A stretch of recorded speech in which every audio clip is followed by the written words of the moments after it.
Sensation, le MAG. Bonjour à tous et bienvenue sur Radio Sensation et TV 78, le MAG Zygomatique, l'émission de l'innovation, de l'audace et du bien-être. Voici le sommaire: permettre aux personnes handicapées d'accéder au sport et pourquoi pas au sport de haut niveau, parce que c'est important aussi de parler sport dans cette période avec effectivement les JO 2024. C'est le défi d'Abd Eddine Sebaïn, et qui a donc décidé de nous parler donc de tout cela et du sport, donc comment est-ce qu'on part du sport des personnes handicapées jusqu'au sport de haut niveau. Et puis Thomas, toi aussi tu fais du sport, mais un peu moins de haut niveau. Oui, beaucoup moins de niveau. Beaucoup moins de haut niveau. Avec, je démarre. c'est le tout début du tout début. Et ça se passe avec Adrien. C'est ça. Adrien Poujouli, qui est coach sportif expert en nutrition. Et donc tu vas pouvoir nous parler de... nutrition. C'est pas mal, c'est important. Oui. Et tout de suite on accueille donc Mini Valentine. Bonjour, merci d'avoir accepté l'invitation. Alors Mini, vous avez créé les ateliers de Mini Valentine. Tout à fait. C'est pas mal. C'est pas mal. Et Mini Valentine est spécialité, vous le voyez, vous allez le voir, mais Mini est spécialisée dans l'upcycling et la rénovation de meubles. Donc du coup, alors avant un peu de parler d'upcycling, c'est pas facile, upcycling. Upcycling. Ouais, on peut dire surcyclage s'il faut absolument utiliser surcyclage, un mot c'est pas français. mal. En plus, c'est à la mode en ce moment. Et puis ça fait du bien parce que ça évite aussi la surconsommation. Tout à Donc fait. on peut sur-recycler, dit en français, c'est pas mal. Mini Valentine, pourquoi avoir créé les ateliers de Mini Valentine? Quel est le parcours? Alors, j'ai créé les ateliers de Mini Valentine parce que je suis partie du constat, tout simplement pour être plus proche de mes valeurs, qui étaient en fait de revaloriser la seconde main. Aujourd'hui, c'est vrai qu'on a quand même un réflexe de société de, dès qu'on casse quelque chose, acheter neuf. C'est vrai. Ou dès qu'on n'a plus d'utilité quelque chose, acheter neuf. On a ce réflexe d'aller en magasin, consommer. Et du coup, on ne pense pas forcément... Qu'est-ce que je fais des anciens objets si jamais ils ne sont pas cassés? Et ensuite, est-ce que je ne pourrais pas acheter quelque chose qui existe déjà? Alors évidemment, la brocante, la seconde main existait déjà depuis un moment. Mais l'idée, c'est vraiment ce concept de penser à la planète, à penser à consommer moins, parce que quand même, un meuble qui existe déjà, c'est 80% d'émissions carbone en moins par rapport à un meuble neuf. Voilà. Et ça, c'est quelque chose auquel on ne pense pas forcément. Et voilà, plutôt que avoir le réflexe neuf, on pense seconde main. Voilà. Donc Mini, vous êtes levé un matin en vous disant « Je vais aller dans les brocantes et recycler des objets ». Parce qu'en fait, vous avez donc ce côté un peu écologiste ou ça va bien au-delà? Alors en fait, j'avais besoin de créativité. Okay. Voilà. Et j'avais besoin de me reconnecter aux objets. Auparavant, j'exerçais un métier qui était très, on va dire, pas matériel. Et Quel était-il? J'étais responsable en communication, en relations presse et en influence. Donc, vaste sujet très actuel, la communication, notamment sur les réseaux sociaux. Mais la problématique, c'est que c'est pas palpable. Et du coup, on n'était qu'un intermédiaire. Donc, finalement, les clients, voilà, il y avait ce côté très déceptif parce que comme on ne pouvait pas toucher le résultat, c'est frustrant. C'est très frustrant. Oui. Voilà. Et du coup, moi, je n'aimais pas cette sensation. Ça me frustrait aussi. Et donc, j'ai préféré revenir à quelque chose qui était plus proche, avec des objets concrets que les gens avaient plaisir à découvrir, à regarder. Et voilà, et quelque chose de plus proche par rapport à mes valeurs. Et donc, la revalorisation de la seconde main, l'upcycling, le surcyclage, donc. Et vraiment, vraiment être plus proche de mes valeurs. Puis on a tous de quoi aussi à la maison qu'on stocke aussi, qu'on veut racheter, qu'on stocke parce que c'est pas abîmé. Effectivement, ça permet aussi de du coup libérer les placards, faire de l'espace aussi pour justement... Oui, il y a également beaucoup de pédagogie à faire sur l'idée de qu'est-ce qu'on fait des objets qu'on n'utilise plus. Voilà. Alors beaucoup stock. Ou alors, le réflexe, alors là, c'est vraiment quelque chose, si je peux vraiment passer un message aujourd'hui, c'est hyper important, n'allez pas en déchetterie mettre les objets à la benne parce qu'ils ne sont pas revalorisés. Donnez-les à Mini Valentine. C'est ça, exactement. Non, mais c'est pas ça. Mais vraiment, si quelque chose est en parfait état, vous, certes, n'en avez plus l'utilité, mais d'autres personnes peuvent. Pourquoi ne pas donner en ressourcerie ? les ressourceries justement sont là. Emmaüs est là. Il y a plein de ressourceries dans le département. Oui, c'est un peu comme les vêtements qu'on donne plutôt au relais, plutôt que de les mettre à la poubelle, etc. Ce qui est mis en déchetterie va automatiquement à la poubelle. Tout à fait. C'est triste. Il n'y a pas de revalorisation. Alors, il y a des efforts qui sont faits dans certaines déchetteries. Il y a une initiative qui s'appelle Écomobilier qui permet justement à Emmaüs de récupérer des bennes de meubles. Mais quand on voit comment sont jetés les meubles dans les bennes, il n'y a plus grand-chose à récupérer. Il n'y a plus grand-chose à récupérer après. Voilà. Donc vraiment, mon conseil, si jamais vous n'utilisez plus un objet, donnez-le à quelqu'un qui pourra en avoir une autre utilité. Maintenant, il y a plein de groupes sur Facebook de dons organisés par région, par ville. Tout à fait. Il y en a une ici d'ailleurs.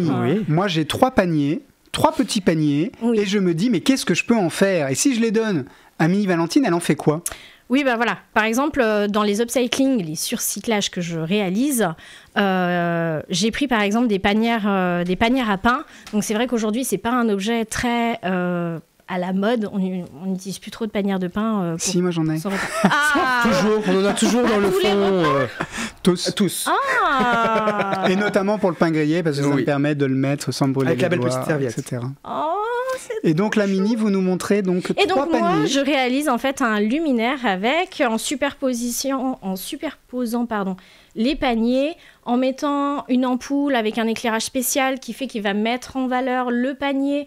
Plutôt que d'éclairer l'espace, on va venir éclairer les panières pour les mettre en valeur.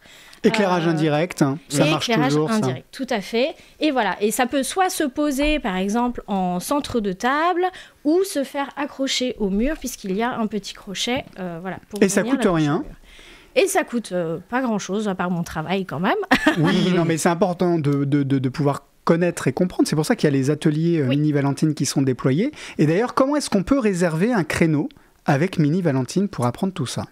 Oui, je réalise également des ateliers d'upcycling qui permettent en fait de réfléchir à sa consommation sur mon site internet, donc les ateliers de minivalentine.com. Vous avez une rubrique atelier conseil dans lequel vous avez effectivement les créneaux horaires de mes prochains ateliers. Actuellement, ils sont à Paris, dans une herboristerie qui s'appelle Apinine. Les prochaines dates, c'est le 10 et 17 février. Voilà, et ce sera pour réaliser votre propre bougie à partir d'art de la table. Magnifique. Eh bien, merci beaucoup Mini Valentine. Merci. On peut vous retrouver donc sur tout un tas d'ateliers pour pouvoir découvrir l'upcycling. Tout à fait. Et donc on peut retrouver l'intégralité donc de l'actualité et sur les réseaux sociaux donc de Radio Sensation.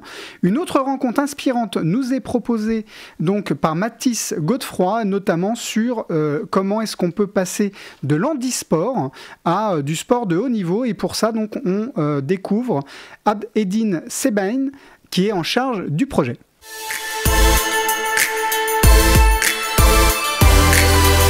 Donc en fait, dans le programme La Relève, moi je suis chargé de programmer et d'animer les entretiens qui ont lieu en amont de ces journées pour un petit peu voir les profils qui correspondent le plus au programme La Relève.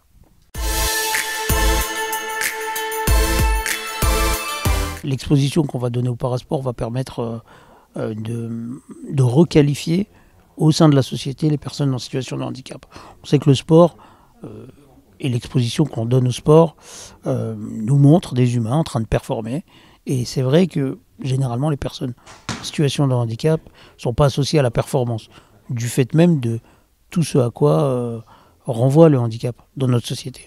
Souvent à des choses plutôt négatives, alors que le sport va renvoyer des choses plutôt positives. Et le fait d'associer, d'exposer un peu plus, de donner de l'exposition, de montrer plus des sportifs en situation de handicap en train de performer dans une discipline au sein de leur catégorie, eh bien ça va permettre de faire rimer un petit peu plus performance.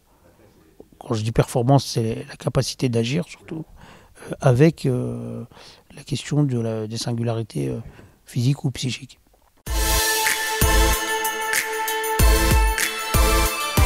Vous savez, les parasports, c'est un peu comme tous les sports. Il suffit d'habituer d'habituer une population à regarder un sport. Il y a des sports qui ne sont pas spécialement populaires, et puis à partir du moment où on commence à les diffuser, ils le deviennent. Ce qui crée la popularité ou non d'un sport, c'est surtout l'anonymat de ce sport. Tant que le sport est anonyme, on ne le connaît pas, on ne peut pas générer un engouement populaire. Et puis, il suffit qu'il soit exposé, qu'on crée des enceintes pour que ces sports soient vus du plus grand nombre.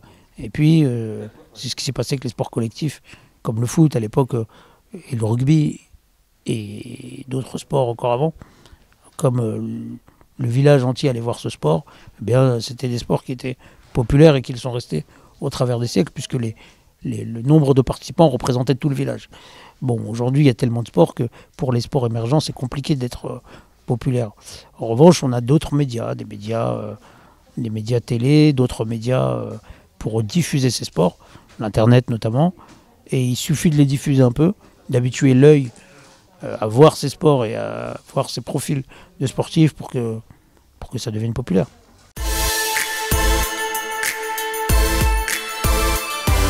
Non, je crois que le profil d'un humain sportif nécessite de la détermination, quelle que soit la catégorie d'humain dans laquelle vous êtes. Homme, femme, enfant, jeune adulte, il faut être déterminé. Après, on peut être déterminé aussi sans être un sportif, qu'on soit en situation de handicap ou pas. Certains vont mettre leur détermination dans l'entrepreneuriat, d'autres vont exercer leur détermination dans les études. Et pour être médecin, il faut être déterminé, parce qu'il y a un certain nombre d'études. Et puis, pour les personnes en situation de handicap, c'est la même chose. Je pense que, quelle que soit votre situation physique, ou votre posture psychique, ou votre, votre singularité intellectuelle, eh bien, la détermination, ou quel qu'en soit le niveau, varie d'un humain à l'autre. Et donc je pense qu'il y a des personnes en situation de handicap moins déterminées que d'autres, qui pour autant n'ont pas besoin d'être déterminées dans leur activité, ou le sont, mais dans des domaines qui ne s'expriment moins, dans lesquels la détermination va moins s'exprimer. Je pense que pour vivre d'une manière générale, il faut être déterminé dès les premiers instants de la vie. Pour s'accrocher, vivre, ça tient tellement à peu de choses la vie qu'il y a une détermination à vivre tout simplement, qu'on vive en étant sportif ou qu'on vive en étant simplement soi. Il faut être, je pense, assez déterminé quand même, en situation de handicap ou non. Parce qu'on a tous des singularités, que les affirmer dans un monde qui se veut de plus en plus homogène, où il ne faut pas dépasser, où tout le monde doit ressembler un peu au plus grand nombre, il faut être déterminé pour être soi-même tout simplement. Et c'est vrai que dans la question du handicap, les singularités sont assez fortes. Donc avoir la force d'être soi-même, oui, il faut être déterminé.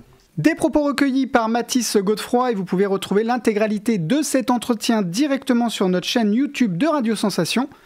Mais maintenant, donc, nous allons vous parler des coachs sportifs, puisque Thomas, tu es avec Adrien Poujouli, qui est coach expert en nutrition, et vous êtes allé à Paris-Montparnasse, à Pullman Paris-Montparnasse, en salle de sport. Exactement. Et donc, vous allez parler de quoi tous les deux ? On a parlé de nutrition. Les points clés pour perdre du poids, le tout premier, ça va être de favoriser au maximum tous les aliments qui contiennent peu de calories, mais beaucoup de vitamines et de minéraux. Donc très concrètement, c'est toute la catégorie des fruits et des légumes. En contrepartie, tous les aliments qui contiennent peu de vitamines, minéraux, mais plus de calories, ça va être important de les diminuer. Donc on va retrouver généralement tout ce qui est produits industriels et produits transformés. Pour revenir sur ces produits transformés, on va essayer de consommer au maximum des produits bruts, donc une pomme entière, une banane entière, une carotte simplement râpée, crue encore, et limiter au maximum tous les aliments transformés qui vont subir beaucoup de dégradation, donc on va avoir moins de vitamines, moins de minéraux, et généralement on a aussi un ajout de sucre et de matières grasses. Un autre point, ça va être d'augmenter l'apport en protéines. Donc cet apport en protéines, il va permettre d'être rassasié au repas, et durant une perte de poids, il va aussi se permettre de ne pas fondre musculairement, parce qu'on ne veut pas perdre en muscle, mais en gras, donc ça va permettre de maintenir sa masse musculaire. On va avoir aussi l'apport en fibres, qui va être important d'augmenter. Les fibres, c'est ce qu'on retrouve dans les fruits et dans les légumes, sous leur forme brute, crue. On va aussi en retrouver dans les produits céréaliers complets, donc du pain complet, des pâtes complètes, du riz complet, etc. Et ces fibres, après le repas, elles vont gonfler dans l'estomac et elles vont nous donner ce sentiment d'avoir vraiment plus mangé, d'être rassasié, et ça va permettre de réguler l'appétit. Et le point le plus important, la perte de poids, c'est une balance calorique. Il faut avoir plus de dépenses énergétiques que d'apports.